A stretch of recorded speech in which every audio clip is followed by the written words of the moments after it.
청주에서만 사흘 연속 확진자가 발생하고 있습니다. 충청북도는 유흥주점에 내린 집합금지 명령을 완화하기로 한 계획을 전면 철회했습니다.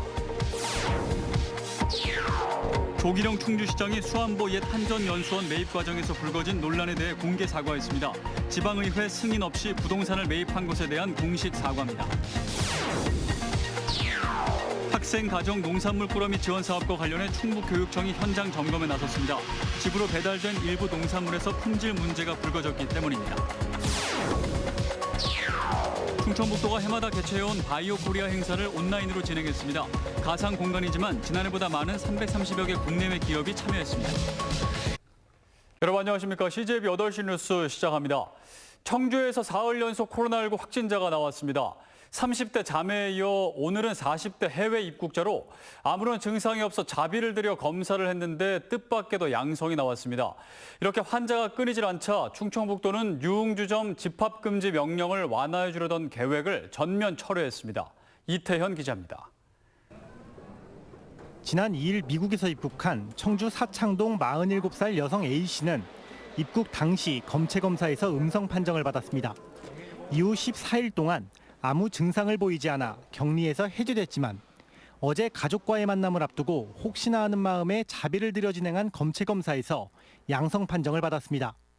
A씨는 지난 3월 약 2주간 후각을 상실했던 것으로 알려졌습니다. A씨가 격리 해제 뒤 접촉한 것으로 파악된 사람은 모두 10명으로 현재 검체 검사를 진행하고 있습니다. 이런 가운데 지난 주말 연이어 확진 판정을 받은 청주 30대 자매의 경우 아직까지 감염 경로가 전혀 파악되지 않고 있습니다.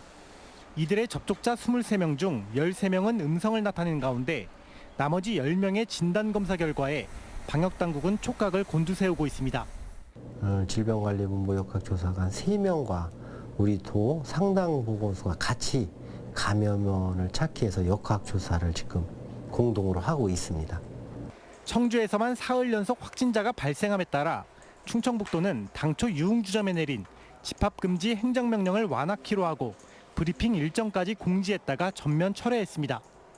대학가 감성주점을 비롯해 코로나19에 대한 경계심이 크게 약화된 분위기에서 자칫 잘못된 신호를 줄 수 있다는 판단이 작용한 것으로 보입니다. CJB 뉴스 이태현입니다. 네, 이런 상황에서 마스크를 착용하지 않는 사람들이 많아져서 큰 걱정입니다. 30대 자매의 사례처럼 감염 경로를 알 수 없는 확진자가 나오고 있고 40대 해외 입국자처럼 무증상 감염이 존재하는 상황에서 마스크 착용은 아무리 강조해도 지나치지 않습니다. 이번엔 박원 기자가 취재했습니다. 청주 성안길입니다. 점심시간 마스크를 착용하지 않은 사람들이 여기저기 보입니다. 옆 사람과 가까운데도 마스크를 턱에 걸치거나 손에 쥔 채 걷습니다. 좀 불편해가지고 잘 안 뛰게 돼요. 숨도 좀 막히고요. 그리고 여기 좀 습기처럼 이렇게 땀도 많이 나서 불편해요. 청주의 복합 쇼핑몰 내부에서도 마스크를 쓰지 않은 시민을 쉽게 찾아볼 수 있습니다. PC방도 거리두기는 사라졌고 학생들은 마스크를 외면하고 있습니다. 청주에서 첫 코로나19 확진자가 나왔을 때와 비교하면 긴장감이 한층 낮아진 모습입니다. 마스크 착용은 생활 속 거리두기 행동 수칙 중 제일 간단한 방법이면서도 핵심입니다. 전문가들은 아직 감염 경로를 알 수 없는 확진자가 계속 나오고 있어 확산 가능성이 여전히 높은 만큼 마스크 착용은 생활화돼야 한다고 조언합니다. 가까운 거리 가실 때도 당연히 마스크 쓰셔야 되고 언제든지 누구한테 옮겨줄 수 있고 자기 환자일 경우에는 그리고 언제든지 환자를 만나거나 그러면 자기가 옮을 수 있는데 그 상황에서 마스크를 안 쓰면은 대단히 위험한 거죠. 기온이 오르면 마스크 착용률은 더 떨어지지 않을까 우려되고 있습니다. 이런 가운데 청주시는 앞으로 택시기사가 운행 중에 마스크를 쓰지 않으면 과징금을 부과하기로 결정했습니다. 마스크 착용이 느슨해진 요즘 방역 지침 준수에 시민들의 적극적인 참여가 필요한 시기입니다. CJB 뉴스 박원입니다. 충주시가 의회의 승인 없이 수안보 옛 한전연수원을 매입한 것과 관련해 조기령 시장이 사과했습니다.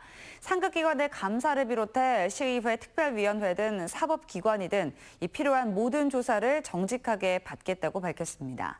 신규식 기자의 보도입니다.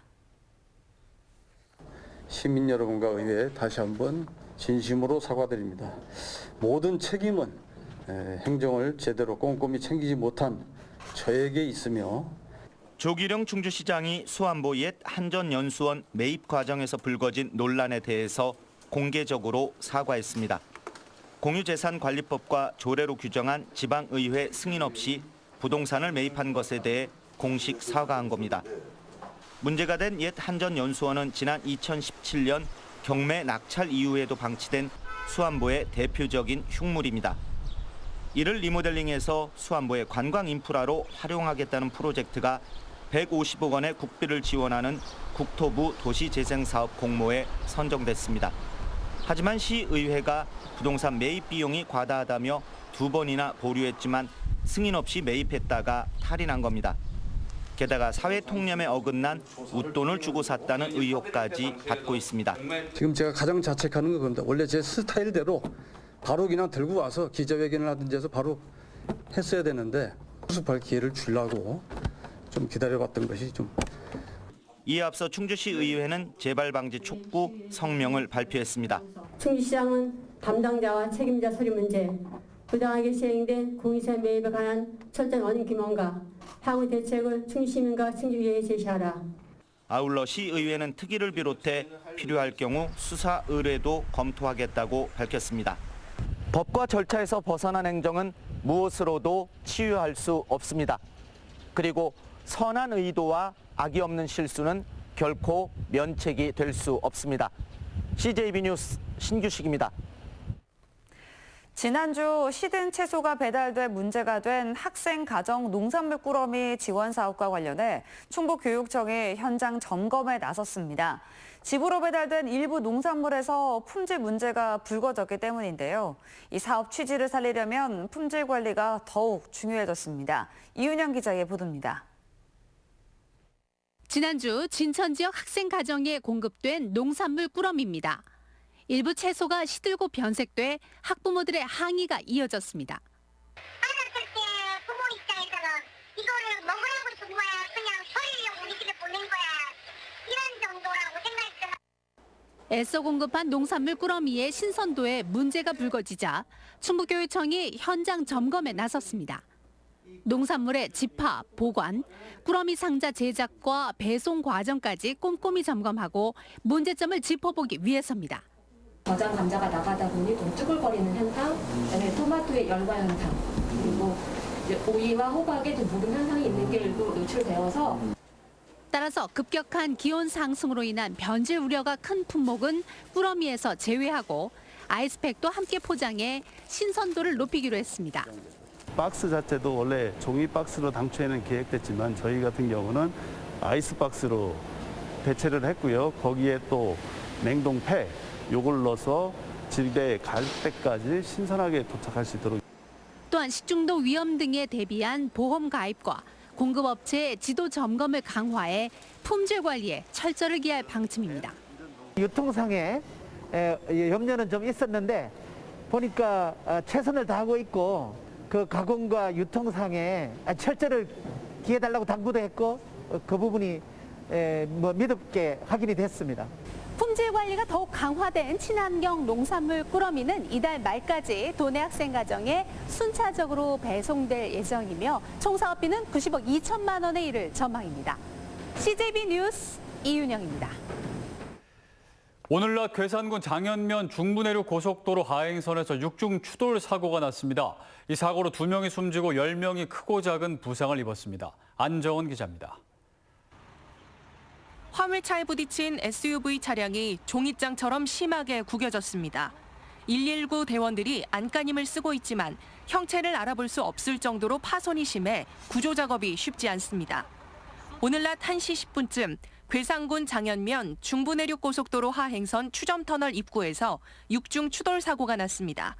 34살 이모 씨가 몰던 14톤 화물차가 2차로에 멈춰서 있던 1.2톤 화물차와 산타페를 잇따라 들이받은 뒤 1차로까지 넘어가 차량 석 대를 연쇄 추돌하며 현장은 순식간에 아수라장이 됐습니다. 당시 고속도로는 공사가 진행되며 정체가 빚어졌던 것으로 알려졌습니다. 이 사고로 산타페 승용차에 타고 있던 30대와 40대 남성 2명이 숨지고 운전자는 중상을 입어 충북대 병원으로 이송됐습니다. 1.2톤 화물차를 몰던 20대 운전자도 크게 다치는 등 모두 10명이 다쳐 병원으로 옮겨졌습니다. 산타페 운전자는 헬기로 이송했어요. 충북대병원. 그 현장에 갔을 때 중상자라 그래가지고 그 시급히 이송해야 된다 그래가지고. 경찰은 졸음운전 등의 가능성을 모두 열어두고 사고 경위를 조사하고 있습니다. CJB 뉴스 안정은입니다. 코로나19 사태로 언택트, 즉 비대면 활동이 늘고 있습니다. 충청북도가 해마다 개최해온 바이오 코리아 행사를 15년 만에 처음으로 온라인으로 진행했는데 이 온라인을 통한 비즈니스가 뉴 노멀로 자리 잡을 전망입니다. 구준회 기자입니다. 충청북도는 2006년부터 서울 코엑스에서 국내 바이오 산업의 현주소를 한자리에서 볼 수 있는 바이오 코리아를 개최해왔습니다. 그러나 올해는 코로나19로 사상 처음 온라인을 이용한 사이버 박람회를 마련했습니다. 코로나19로 어려움을 겪고 있는 기업가들에게 도움을 주기 위해 온라인 개최라는 새로운 형태로 진행됩니다. 가상 공간이지만 지난해보다 많은 330여 개 국내의 기업이 참여했습니다. 사이버 부스를 마련하고 CEO가 직접 출연해 최신 제품을 소개하고 실시간 상담을 벌입니다. 공간에 제약이 없다 보니 오프라인보다 많은 제품을 전시할 수 있고 영상을 통해 사용법까지 꼼꼼히 소개할 수 있습니다. 온라인상으로는 영상이든 아니면 다양한 정보를 담을 수가 있고요. 그럼 시공간의 제약을 떠나서 접근성이 좋아졌다는 게 가장 큰 장점입니다. 매년 도내 기업들과 외국에 나가 진행했던 해외 수출 상담회는 사이버 상담회로 대체됐습니다. 도가 마련한 사이버 공간에 기업과 해외 바이어가 만나 통역사의 도움을 받아 상담하는 방식입니다. 지금까지 3차례 상담회가 이루어졌고 7월까지 일본과 홍콩, 유럽 바이어를 대상으로 5차례 더 개최할 예정입니다. 글로벌 온라인 마켓 입점이라든지 중국 국경 전자 상거래 등 비대면의 다양한 언택트 사업을 추진해 나갈 예정입니다. 대면 접촉이 사라진 코로나19 시대, 비대면 경제활동이 새로운 표준, 즉 뉴 노멀로 자리 잡고 있습니다. CJB 뉴스 구준혜입니다. 청주시는 충북희망원 폐쇄와 관련해 청와대 국민청원 게시판에 허위 글을 올린 작성자를 업무 방해 혐의로 경찰에 고소했다고 밝혔습니다. 문제의 청원은 청주시가 충북희망원을 폐쇄해 농수산물 도매시장을 이전하려 한다는 허위 주장으로 청주시는 항의 전화를 받느라 업무에 차질을 빚고 있다며 고소 이유를 설명했습니다. 충청북도가 충북대학교 병원과 공동으로 임상시험 전문 인력을 양성합니다. 도는 충대병원과 손잡고 도내 대학 졸업생이나 졸업 예정자 30명을 대상으로 27주간의 무료 임상시험 모니터 요원과 임상연구 코디네이터 양성 과정을 운영합니다. 교육생에게는 관련 기업에 대한 취업 기회를 제공합니다. 희망자는 충청북도 홈페이지 또는 충북대병원 홈페이지에 게시된 공고문을 참고해 이메일로 접수할 수 있습니다. 등교 수업의 연기로 고3 학생들의 수시 전형에 어려움이 예상되는 가운데 청주 서원대학교가 내년도 전체 모집 인원의 92%를 수시 모집을 통해 선발한다고 밝혔습니다. 서원대는 2021학년도 신입 학생 수시 모집 요강을 발표하고 정원 내 1,482명과 정원 외 178명 등 모두 1,660명을 선발할 방침입니다. 청주지법은 학원비를 가로챈 혐의로 재판에 넘겨진 학원 강사 35살 A씨에게 징역 8개월을 선고했습니다. A씨는 지난 2017년 6월부터 1년여간 본인 계좌를 이용해 학원비를 송금받는 방식으로 모두 94차례에 걸쳐 2,300여만 원을 가로챈 것으로 조사됐습니다. 충북교육청은 청주 오창에 위치한 다목적 방사관 가속기와 관련해 도내 초중고교의 교육과정과 연계한다고 밝혔습니다.